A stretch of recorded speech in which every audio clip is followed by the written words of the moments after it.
Hi guys, for today's video, umagang umaga, wala kang mga amo. So, late tayo maliligo. Pero, inuna ko muna yung alaga ko. Seto na siya. Pero hindi pa niya tinapos yung food niya. Gumawa ko ng itlog, oatmeal, at saka cornflakes. Pero hindi pa niya masyado naubos kasi siguro yung niya, appetite niya is hindi pa ready. And ito ang ginawa ko guys. Tingnan niyo yung ginawa ko. Ayan ang ginawa ko, itlog na may dark sauce at saka oatmeal. Yan ang breakfast niya for today. Tapos gumawa ko ng cornflakes kasi maaga siyang nagising, hindi niya naman niya naubos, sogi na siya. So later, tingnan natin kung kakainin pa niya. Ilalagay ko muna dito sa mesa kasi nga bumalik siya matulog. Tapos guys, habang tulog siya, ako na may maliligo. Bumalik siya matulog. Ayan guys, katatapos ko lang maligo. Fresh na ang inyong katulong. Ako iinom ng ating Milo. Milo lang muna sa umaga. Mga yan ang hali ang kanin. Salam. Nasamid ako. May nag-iisip siguro sa akin. Salamat guys, napilit ko din siyang pakainin yung itlog, oatmeal, at saka yung corn flakes cereals. Kasi nga, naghahanap siya ng bihon. Ayaw kong lakasan kasi nga paborito niya yun. Baka maalala na naman niya.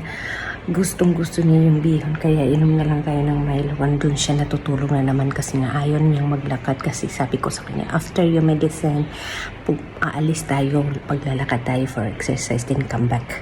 1 round lang. Okay guys, thank you for your support, my page or my Facebook. Thank you. Punta kayo sa aking YouTube, Isabel G.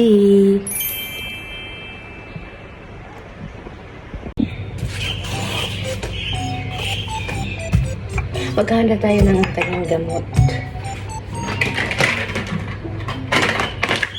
Ito yung mga ebidensya kung busy ako, busy din siya sa katatanggal ng mga gamit doon sa taas. Mamaya liligpitin ko na naman ito ulit tapos ibababa na naman niya. Ganun siya ka-consistent maglaro.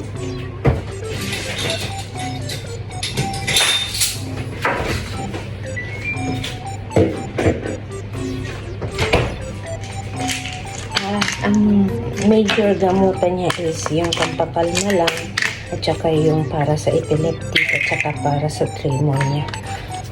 Kasi minsan, dahil sa mga gamot na ito yung major medicine. Yung iba mga supplements na lang yan, kaya medyo marami-rami ang kanyang ini-intake every morning. Ito pampakalma to. Tapos ito yung Epilin, sinasabi ko lang to sweet para na-intake niya. Tapos ito mga supplement na to, Epilin at saka for tremor na yung ito mga supplement lang to. At dahil hindi kami mayaman,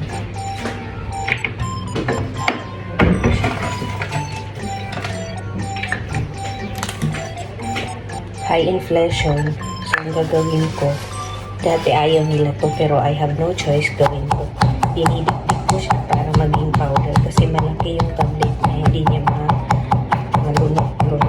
Sinusuka niya pero kailangan kong dikdikin para maging powder siya.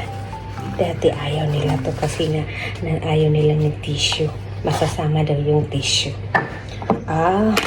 No choice. I don't have choice. At ito naman yung enzyme niya. Ginagamit ko din to para sa gastric ko. So, I have gastric. Kung minsan nagpupuyat ako or kaya kumakain ako uminom ako ng kape Tapos, mamantika. Naniniwasan ko yung mamantika na yun kasi high acidic. Alright, guys. Lagyan natin ng tubig. Pero wala tayong tubig. Iigib pa tayo.